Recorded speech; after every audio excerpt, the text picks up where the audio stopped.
I felt like I had been punched in the gut. I felt Hades die right there underneath my feet.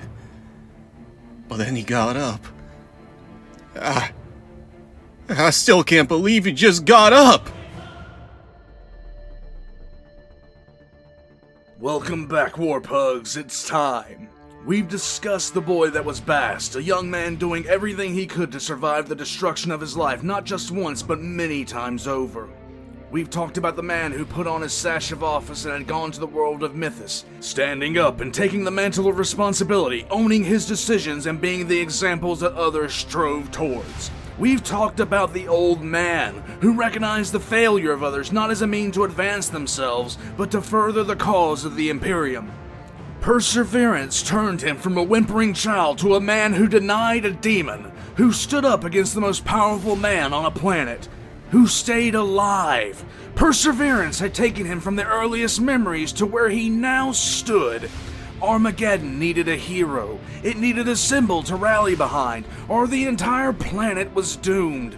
Necessity had begun to forge him into that hero. A need driven because of the lack of those willing or able to do the right thing. To be the symbol. Yarrick did not do this out of a desire for personal glory nor any reckless ambition. He did it because of who he was. Yarrick was never born to be this, but it was what he was forged to be. A symbol, an icon, a standard standing defiant in the face of untold horror. A full century and a half previously, Yarrick had rejected the temptation of a Herald of Zinch to stare into his future, to see the legend he was going to become, but the ghost of that encounter had stayed with him. Yarrick's arms seethed with ghost pain as he looked to the stairs, stopping every so often to kill an orc that strayed too close. The orc flyboys had taken to the skies and were fighting inside, but this was not Yarrick's destination.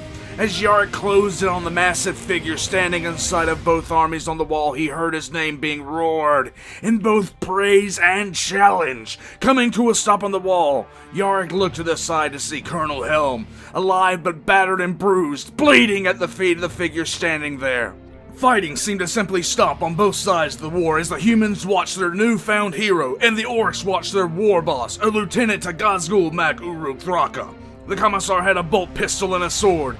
Uglehard had a power claw and a slug thrower mounted to his arm. They came at each other, both armies watching as the ties of destiny that Yarrick had tried to ignore since his first deployment as a commissar on Mythos came back to haunt him. Yarrick slipped and he turned, slicing away at Uglehard. Uglehard seemed like in the face of the commissar's assault, he was just simply overmatched. Until he wasn't. Uglehard started laughing, the power claw lancing out and clamping down hard on the sword arm of Commissar Yarrick. Yarrick didn't scream as his arm was crushed, even as the massive orc picked him up, displaying his form like a trophy to both armies. And then, with the eyes of Xenos and humans alike watching, he looked to Yarrick again, grabbing the Commissar's left shoulder, pausing a few seconds with eye contact to the Commissar to let the reality of what was about to happen sink in. Uglehard yanked, and Yarrick came apart. Yarrick dropped to his back, not making a sound, even as Uglehard's name began rolling over the walls of Hades from orcish throats in waves. He held up Yarrick's arm in his power claw, inspecting it before closing the claw and crushing the sword arm of Commissar Yarrick. Yarrick fought off unconsciousness that threatened to take him, blood pouring from the stump that was his right arm, and took up his sword with his left hand. Roaring, Uglehard! He lunged, and the shock orc spun to face the human again. Yarrick buried his blade through the neck of the orc. Uglehard collapsed with Yarrick already sawing away, fighting to keep his grip on the blade, fighting to keep himself conscious, even though his body was betraying him, failing him, even though by all rights he should have been dead by now. He simply refused. Uglehard's head came loose, and Yarrick grabbed hold of it, holding it up for the orcs, who were now silent and wide-eyed, staring.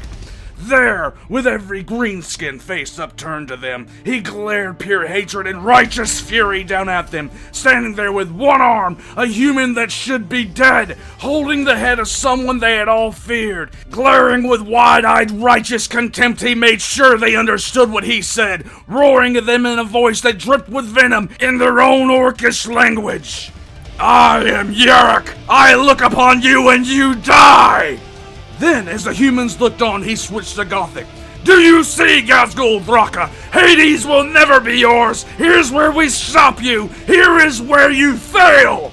Yarrick hurled the head of Uglehard from the wall, and only then as the orcs began screaming in panic and terror, turning their backs to run away, only then did Yarrick allow himself to be human. Only then did he allow himself to fall.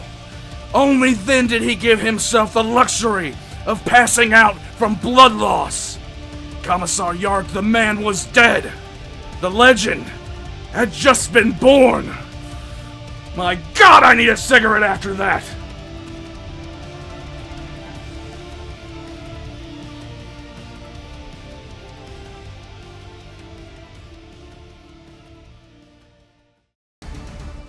The arm of Uglehard was taken and modified for Yarrick's own personal use, and from that point, Yarrick controlled the war effort to stop the orcs from taking Hades itself, as well as supporting the wider war for Armageddon.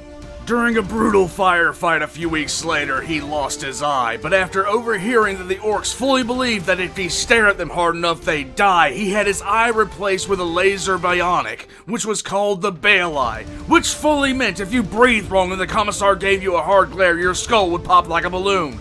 For the rest of the war, Yarrick fought alongside the Steel Legion. He was always in the front lines of every engagement, the orcs being so abjectly terrified of him that they would almost break and run the second he was sighted on the battlefield.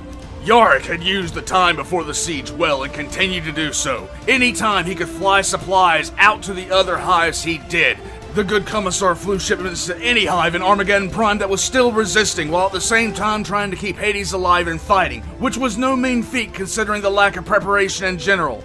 In Hell's Reach, the citizens heard about what happened and what was going on in Hades Hive, and while they knew the situation was hopeless, the example of Yarrick had given them one thing they needed to stand and fight. An example, a symbol of pure, unrelenting defiance. As much of the civilian population as was possible had been evacuated from the city by converted Promethium and cargo haulers, but once the last ship had sailed from the docks, those that remained turned and faced the orcs.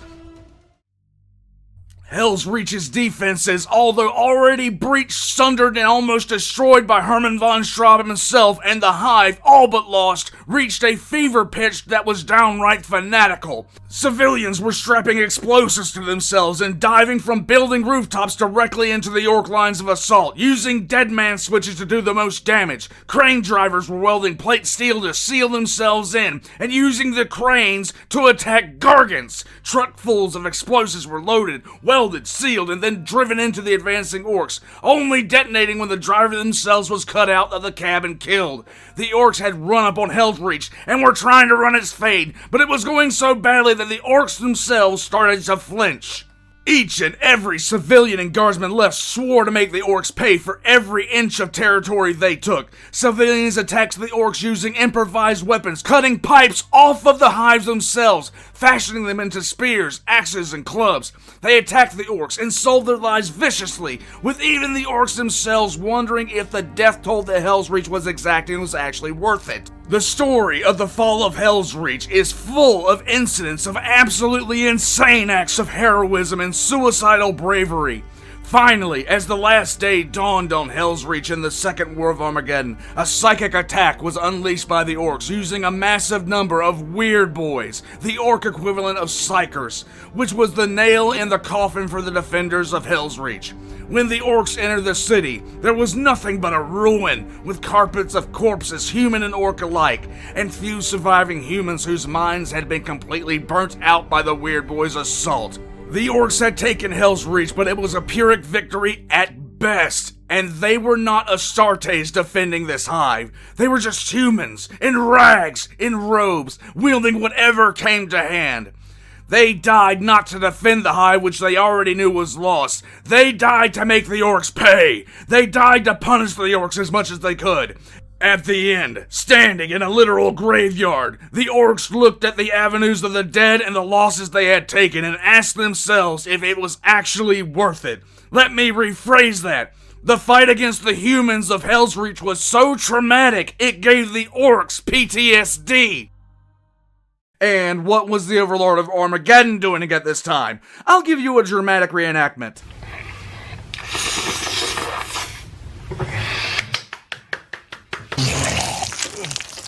The fall of Hell's Reach had one side effect that was instantly known in Hades. From the mountain passes beyond, Yarrick was informed that Gazgul Mak Uruk Thraka himself was on his way.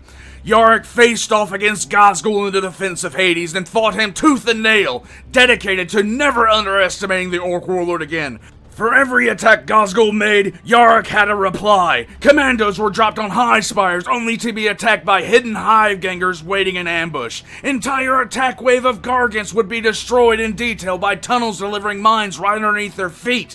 Wave after wave of infantry attacked the walls and died to traps, feints, and counterattacks. Yarrick stood on the walls and in the front lines every time, and the orcs began to believe that he was capable of just showing up anywhere he was needed, when he was needed. They began to be convinced he was immortal. Suicide bombers infiltrated the orc lines and destroyed siege engines that were being built, or had been brought into sight of the city. The commissar and the war boss never came face to face, but every human and orc knew the battle the two waged. Gazgul was stunned. Finally, here was a figure that would not run, would not be frightened, and could not easily be tricked. It was an enemy that the orc could respect. The situation inside the hive was desperate. The population is starving and eating anything they can find, including dead orcs, to stay alive.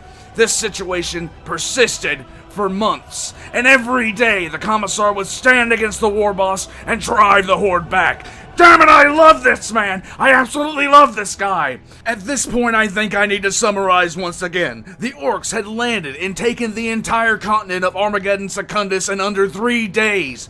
By the 5th day, they were wiping out the Legio Metallica and walking into Hive Infernus. Without Yarrick, the rest of the planet would have fallen, even with the orcs taking their time, by the end of the 2nd week, but Yarrick stopped them cold at Hades. The example the commissar had set galvanized the rest of the world, and a war of rapid conquest was halted dead in its tracks. The orcs were still winning the war, but now they were paying savagely for every step of ground. In the first week of the war, the orcs had taken an entire continent, but now their conquests week by week were measured in street names or nothing at all, with a death toll that was considered extreme even for the greenskins. The siege of Hell's Reach had lasted months, with the commissar extolling the sacrifice and virtue of the hive daily over the Vox for the entire population of the planet to hear. Hades was performing a logistical miracle, supplying any hive city they could with anything they had to spare. All the while, Hades was keeping the bulk of the orc horde at bay. The fall of Hell's Reach had the opposite of the effect that a city's death would normally have, with the humans of the remaining hives looking to Hell's Reach as an example and being spurred on by Yarrick to greater and greater heights of bravery and outright zeal. While the 40k equivalent of Duel of the Fates was reaching its crescendo at Hades, the orcs that had been at Hell's Reach had apparently gotten therapy and were now on their way to Hive Acheron, one of the last hives not currently under siege by them. Hermann von Straub decided now was a great time to earn some good guy points and contributed to the defense of the hive by sending 20 regiments of... Wait a second, hold on a second. Wait a second. Never mind. 20 guards that he didn't like. And happy thoughts. I hate him. Acheron didn't have the resources of Hades or the manpower, and it didn't have Yarrick himself. Within days, the orcs had stormed the outer hive and were laying siege to the core of the hive's inner walls. The hive's governor actually wasn't a garbage bag of humanity and refused to surrender, making hourly speeches to his people, but nothing could stop the orc tide. As the battle raged at Hades still, the orcs pierced the inner walls of Hive Acheron and prepared to swarm the hive. The defenders stood stoically, prepared to sell their lives as dearly as possible, prepared to stand to the last against the rolling waves of orcs coming against them. They prepared to go out like Hell's Reach. Yarrick was listening in to the Vox communications. He was listening to the death of yet another city. Then suddenly, different kinds of sounds began to be heard. The entire forward advance of the orcs was being bombarded, and then out of the poisoned yellow sky of Armageddon, drop pods and thunderhawks began to rain down. After months of loss and death, after fighting tooth and nail to hold the planet against a tide that seemed like it would never end, hearing the screams of the dying and the damned, shouts of vengeance and the lost, the cries of victory, which must have sounded so completely foreign, were heard as drop pods burst open, Thunderhawk bays open, and Lord Commander Dante of the Blood Angels took to the field. The defenders of Hive Acheron swarmed out of the inner hive, joining the Blood Angels, taking revenge on those that dared defile their city. The citizens of Acheron were well and truly pissed off. If the Blood Angels had not arrived, the orcs would be delightfully stomping their way through their homes. But now... Come on! You were talking all that good shit a second ago! What the fuck? Give me a hug! The orcs tried to flee the hive in an absolute panic, but between the Blood Angels and the citizens of Acheron, few made it out alive. In Hades Hive, starving, surrounded by the orc horde led directly by Godskool himself, I can only imagine how Yarrick felt, knowing that he had done his duty, knowing that he had stayed the course. Regardless of what happened now, Armageddon was saved. And what was Herman von Straub doing at this time? Well, the Overlord was rather pissed the Space Marines were there at all. You see, he had this well in hand. How dare Lord Commander Dante do this? Who the hell did he think he was?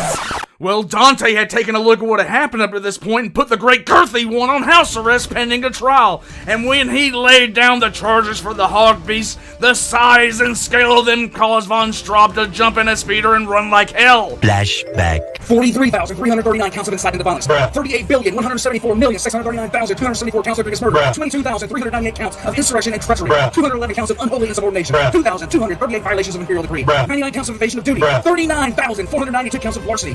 883,204,294 counts of heresy. 3,994 counts of unlicensed invasion. 112,992 counts of dereliction of duty. 324,882 counts of unlawful impersonation of an officer. 33 counts of indecency. 23,391,349 counts of flagrant disregard. 3,927,371 counts of willful endangerment. And 2 counts of improper dress. End of flashback. Hades was barely hanging on, despite the defense of Yarrick. The sheer weight of numbers was constantly pressing down on the hive's neck.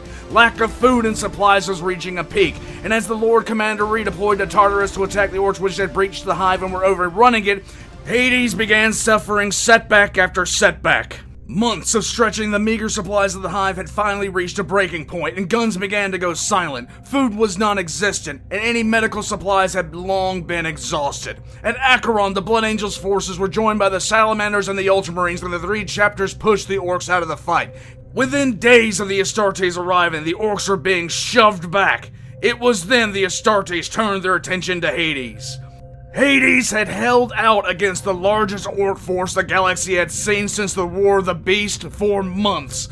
Without support or resupply, Yarrick had marshaled the defenses of the hive and brutalized the orcs, and matched against Godskool for nearly all of it in strategy versus counter-strategy. A mass of reinforcements coming to Godskool from other defeated forces in the warband finally drove the nail in the coffin for Hades itself. The defenders were starving to death, and had sustained themselves for months on rats, roaches, and dead orcs. They had all been wounded. They had all fought on past the point of exhaustion. When the final push came, the Astartes were only hours away, but the hive was overran. The orcs butchered the remaining defenders, and by the time the Astartes arrived, there were only scant thousands of humans left in the city, with Yarrick once again in the front, surrounded by piles of orc corpses.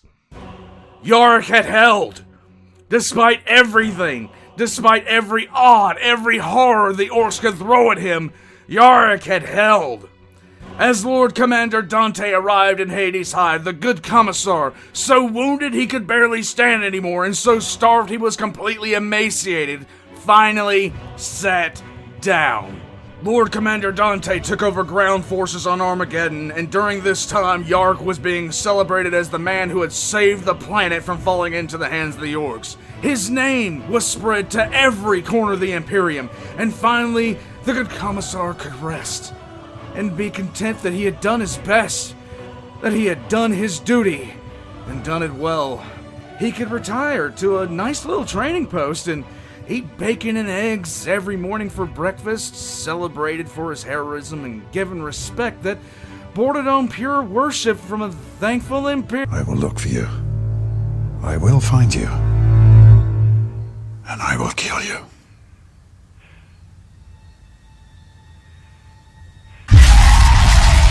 Within only months of recovering, Yarrick returned to active duty, and the first thing that he did was use every bit of his celebrity status to gather Imperial forces to go after Ghazghul, who was now being called the Beast of Armageddon. Yarrick was going to run that orc down, and use his adamantium-plated skull as a piss pot or die trying. After a few years of the War of Armageddon's end, though, the hype was beginning to slowly die down. Yarrick refused to relent, though, resolved to chase down the threat to his God Emperor's domain no matter how far he ran and no matter the cost. Yarrick was having to take whatever he could get, however. Most of his officer corps was notoriously green. But in some cases, he got some great stuff. For instance, he got his own specially modified Baneblade, which was named the Fortress of Arrogance, that literally had a pulpit with a Vox transmitter so he could spew out hatred at whoever he was running down. His pursuit came to a head on the planet of Golgotha. While Titans engaged the Gargants of the Orcs, the commissar was running down Ghazghul. Suddenly, one of his commanders called out that there was going to be a delay. The commander, some prick named Rouge, was so green he was almost an orc himself in terms of experience.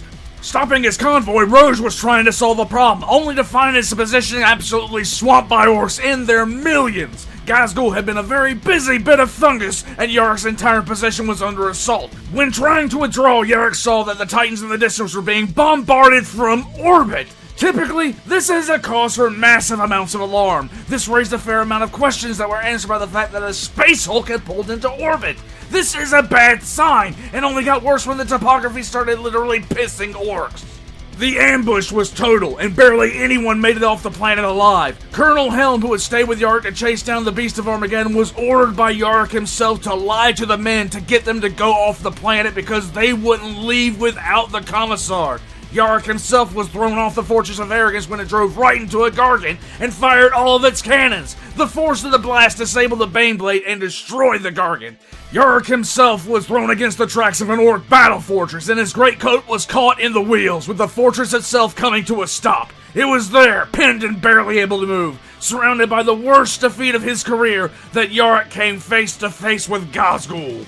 The orc was massive, dwarfing even an Astartes, and with what for Ghazghul passed as the gentlest of backhands in history, he knocked the commissar out. Yarrick woke on board a Space Hulk, hanging from chains over a pit. His mechanical arm was gone, his bale eye had been removed. Within a few moments, he and Ghazghul were eye to eye. Yarrick and the massive orc were in a stare down until Yarrick vowed to kill the war boss, and Ghazghul turned away.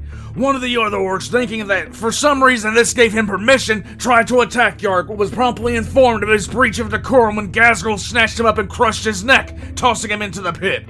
After a few seconds of simply watching the commissar and not speaking, Ghazghul broke the chains that held Yarrick up and let him fall as well. Most men would have died. Most men would have landed at the bottom of the pit, armless, blind in one eye, and simply died. Not the commissar. Arming himself with a dead orc's blade, he killed a squig, and after a bit of experimentation, found out he could use the barbed end of the squig's tail as a climbing spike, using the crude orc's blade as a hammer.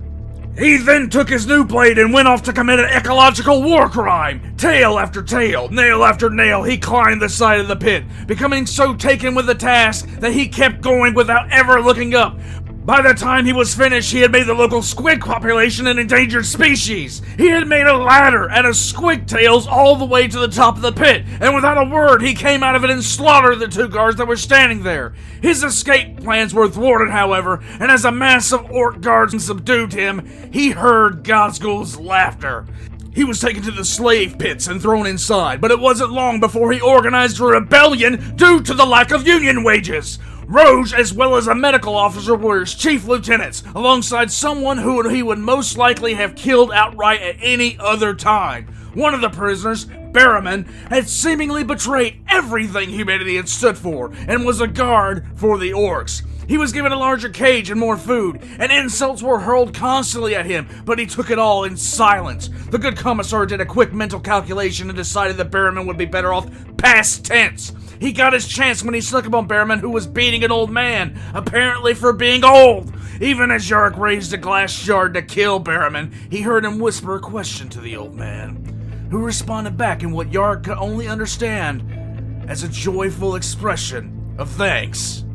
Barrowman broke the old man's neck, and then he turned and faced Yarrick. Yarrick added a factor to the mental calculation. Barrowman had given the man peace. He was playing the role of the prison guard for the Yorks, but he was actually doing the only thing he knew how to release those that were suffering from their pain. In a strange way, Yarrick understood. When the rebellion happened, understandably, the human casualties were absolutely ridiculous.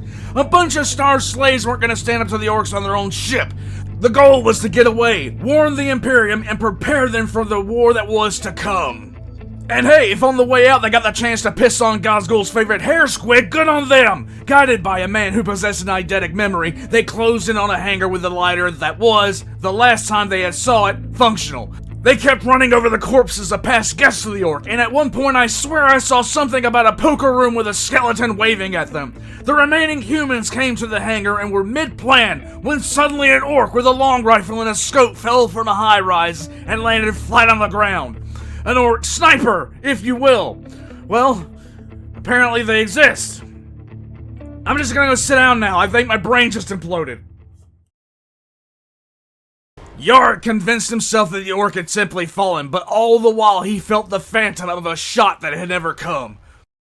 When they came inside of the lighter, the plan changed, apparently due to the fact the lighter had seen some recent improvements from the Orc. If you need me to elaborate, they were converting it either into a cupboard or a crap shack, and possibly both. We have no way of knowing. With escape no longer an option, the plan became to find Gazgul's temple and shank him until he stopped doing things that angered Yarrick, like breathing. The would-be pilot of the lighter sacrificed himself as a distraction, boarding the lighter and firing every weapon it had while the rest of the humans escaped. By ones and twos, the remaining humans sacrificed themselves to buy Yarrick more time.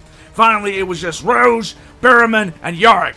Rouge, being the coward that he was, broke and ran, convinced that he could surrender to the Orcs and be a good little boy for them as a slave. Well, he had at least one of those right, I guess. Barrowman and Yarrick went on without him, breaching the final descent to the Temple of Gazgul. As they ran, they destroyed the path behind them, and right at the doorway, Barrowman sacrificed himself so Yarrick could go on. Yarrick kicked open the door like he didn't have any home training, but Gazgul wasn't home. But also, the place that he was in was not a temple. It was the command center for the entire Hulk. He looked out of the massive eye slits of the Hulk, seeing titanic engines all pointed in different directions. The hamster in Yarrick's head started sprinting, and he hatched a scheme that was 2 parts good time and all the way war crime. Hearing the Orcs breaking through the walls trying to reach him and seizing on the last chance he would have to hurt the beast, Yarrick checked the box for genocide and activated every single engine. The Space Hulk began to tear itself apart as hundreds of engines all fired in different directions, explosions and detonations rocking the entire ship. Up became down, and gravity was reversing itself as the entire apparatus began to tear itself apart. As the Orcs breached the wall, Gazgul came through, howling in what Yarrick took for rage. Yarrick was finally succumbing to his injuries, even as the floor gave out underneath him. Yarrick glared hatred at the massive Orc even as it began to fall, but he noticed that Gazgul was not mad. Gazgul was ecstatic. Later on, when Yarrick woke up, he boarded a one-man transport, and he left the Space Hulk behind. When he arrived with the warning of the Orc war boss's new power, which far outstripped the old, planning began in earnest. A full military campaign was launched to retrieve his Baneblade by the Astra Militarum as an apology for ever doubting him. Imagine, if you will, the amount of clout you have to have when you just wistfully say, "I miss my tank," and somehow that's enough to launch a major military campaign. After 2 decades of being gone, Yarrick's ship was the last one to arrive in Armageddon before the arrival of the Orc warlord, and the people cheered as he took his first steps back onto Armageddon. Yarrick was instantly made leader of the military council until the end of the crisis by General Kurov, and 50 years to the day after the initial invasion of Armageddon by Gazgul, the Orc returned to the system. I will not go into too much detail on what Yarrick did during the Third War of Armageddon, mainly because there's not a lot of information on any direct actions he took, and because the fact of the matter is the Third War of Armageddon deserves an absolute series of its own to do any justice. Needless to say, before it even kicked off, everyone already knew who was going to be running things and how it was going to be ran. The Third War of Armageddon was nothing more or less than a repeat of the Siege of Hades from the Second War on a planetary scale. Yarrick commanded the entire combined might of the Astra Militarum, and as the war dragged on, he once again played a game of lethal regicide with the Orc war boss, once again with the two of them never once seeing each other. On a planetary scale, Yarrick and Goss fought back and forth for months, with Yarrick doing his best to counter every offensive move the Orc took. Yarrick at this point was ancient by human standards, but not once did he falter. When an event known as the Season of Fire ended the main body of the war, it became known that Ghazghul himself had left the planet. Yarrick was decidedly pissed. Once again, he could only sit there and growl at the stars. What to do now? Oh well, hero twice over? I assume it's time for the old man to sit back and rest on his victories and service to the Imperium. It's time to...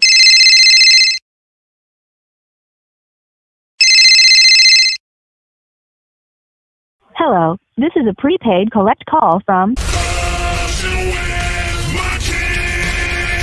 To accept charges, press 1. The Black Templars, after recovering the absolute Giga Chad Grimaldus, were getting ready to chase the Orc Warlord down, and High Marshal Hellbreak knew damn well the old man would want to go. Yarrick was positively skipping to the Thunderhawk. And just so we end off the whole Armageddon thing on a positive note, good old Hermann von Straub got yeeted into a volcano by a member of the Last Chancer's Penal Legion. Hey, what are you doing, Jeremy? Cleaning my gun. Are you serious? We're on guard duty. What? Like something is going to happen right now.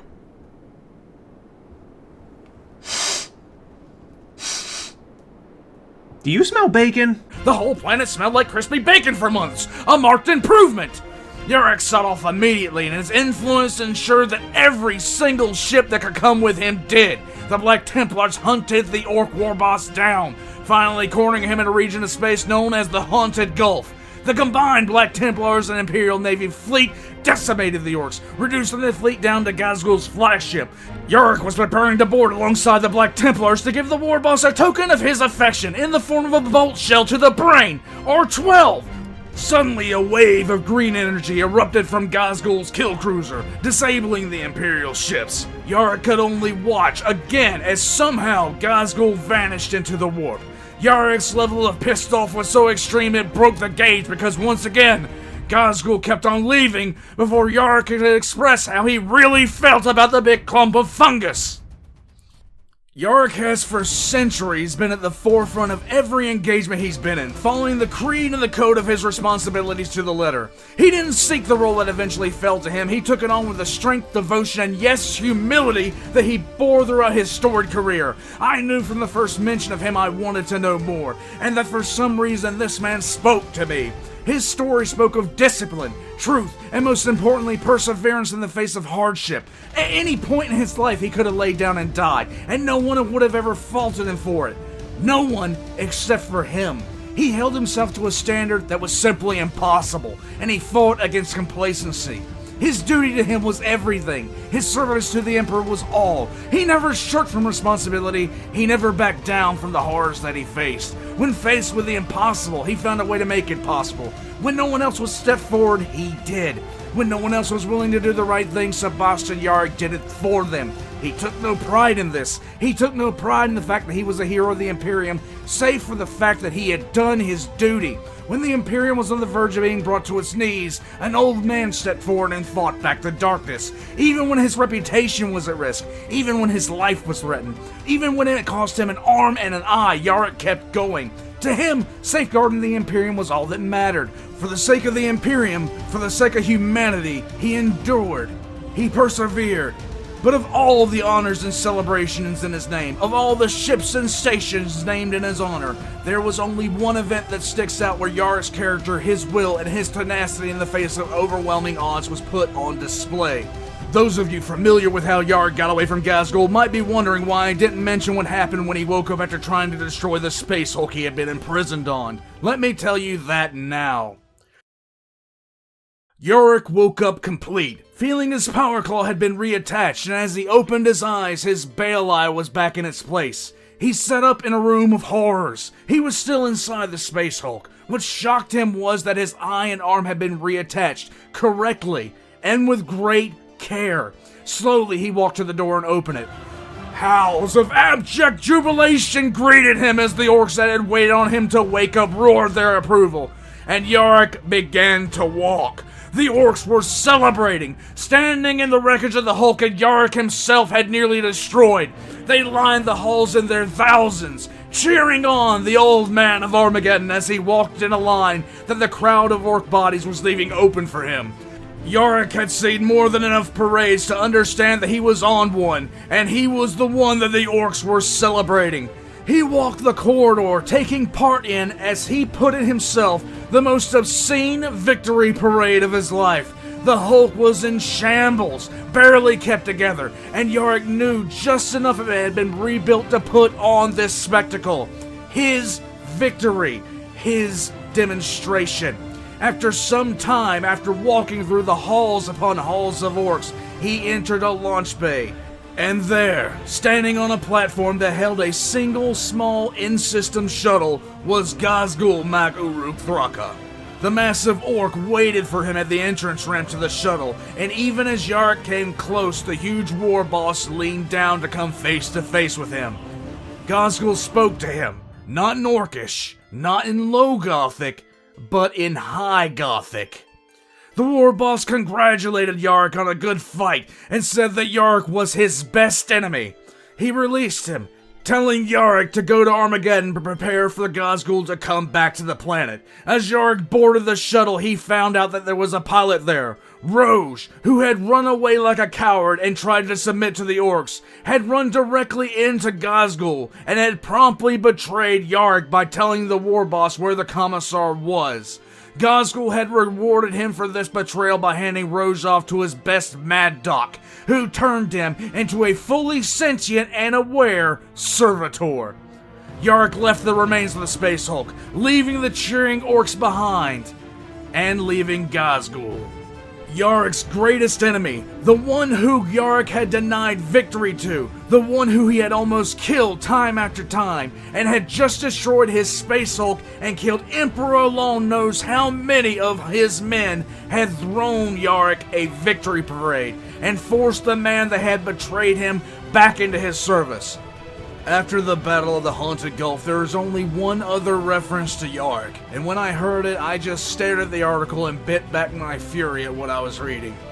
The bell of lost souls in the Imperial Palace has been rung. A bell that only rings when a hero of the Imperium has fallen. A bell made so that the Emperor, deep within the throne room of the Imperial Palace, can hear it. And when he heard it on that day, he shed a tear. Sebastian Yarrick, hero of Armageddon, was dead.